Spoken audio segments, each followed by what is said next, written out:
Today, we're diving into a biological detective story that has honestly baffled scientists for absolute decades. We're tracking a microscopic heist, one that permanently alters the genetic code of its victims and leaves behind this massive, undeniable trail of evidence. So buckle up because we're going to explore how ancient bacterial invasions actively rewrite the very blueprints of life. Right at the heart of this mystery is something biologists call the C-value paradox. Picture this. You've got two libraries. Both of them contain the exact same number of books, giving you the exact same amount of fundamental information, say tens of thousands of essential genes. But here's the catch. One library takes up a single city block, while the other stretches across an entire metropolis. Why the massive disconnect?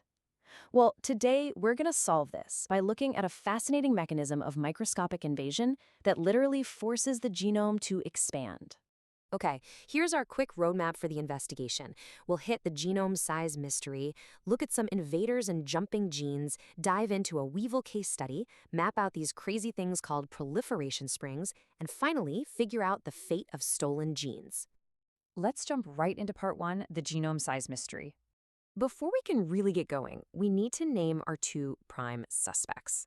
First up, horizontal gene transfer, or HGT. Think of this as an unauthorized foreign software upload. It's basically when genetic material from an entirely different organism, like a bacteria, just sneaks its way into a host's DNA. Second, we have transposable elements, or TEs. These act like rogue copy machines inside the genome. They're DNA segments that just move around and endlessly duplicate themselves. The real key to our mystery is what happens when these two forces collide. Moving right along to part two, invaders and jumping genes. To see exactly how these microscopic suspects interact, we have to look at our actual crime scene.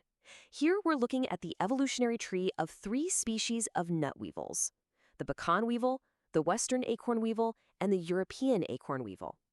Now, they share a very close evolutionary history, splitting off from each other almost 29 million years ago, and they live super similar lives. But if you trace their chromosomes, they show radically different genomic structures.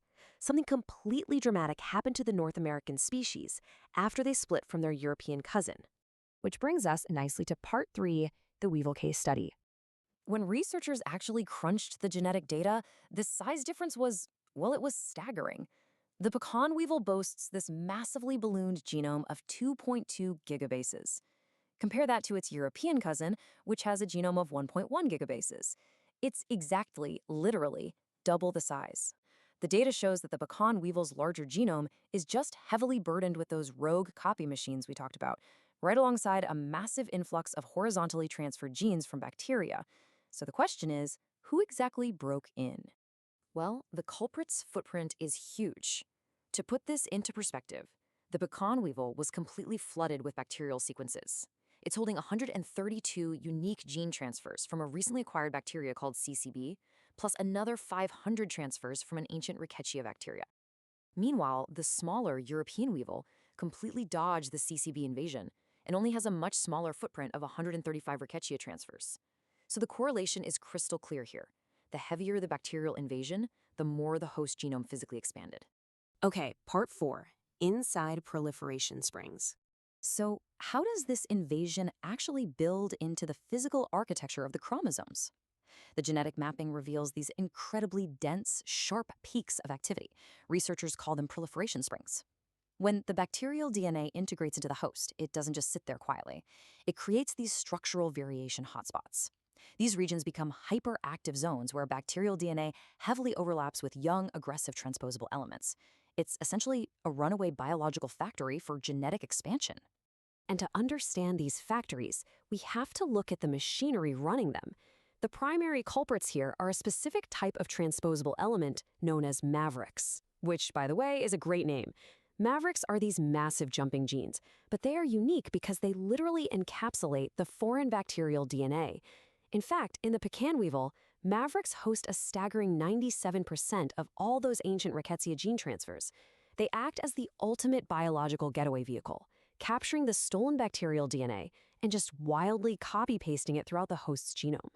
We can actually map this chaotic invasion chronologically, which shows us exactly how the genome balloons over millions of years. It happens in 3 basic steps: integration, proliferation, and finally, retention and decay. Here is exactly how that heist goes down. At time 1, the bacteria sneaks its DNA into a quiet, relatively empty zone of the chromosome. But at time 2, the mavericks panic. They recognize this foreign code, encapsulate it, and duplicate it endlessly, creating those massive structural peaks we saw a minute ago. The genome just rapidly expands. Finally, at time 3, the dust settles. The host is left holding this permanently expanded genetic library. Some of those wild copy machines do break down, but the newly duplicated bacterial genes, they are now permanently embedded in the host. Which brings us to our final section, the fate of stolen genes. So in the aftermath of this massive biological heist, is all this newly copied bacterial code just useless evolutionary junk? Actually, no, far from it. This is where our story takes a really remarkable twist. While a lot of transferred genes do simply decay, others undergo positive selection. They are essentially domesticated by the weevil to provide real, tangible benefits. We see highly specialized functions emerge, things like molybdenum cofactor biosynthesis and isomerase activity. Basically, the host organism has actively repurposed the invader's weapons for its own metabolic survival. It's a total game changer. As we wrap up this explainer, I want to leave you with this thought. If a simple nut weevil's genome and its very survival abilities are so radically shaped by ancient bacterial DNA being copy-pasted by rogue jumping genes, what about us? Just how much of your own biology, your own traits, is the result of an ancient, chaotic, microscopic invasion? Thank you so much.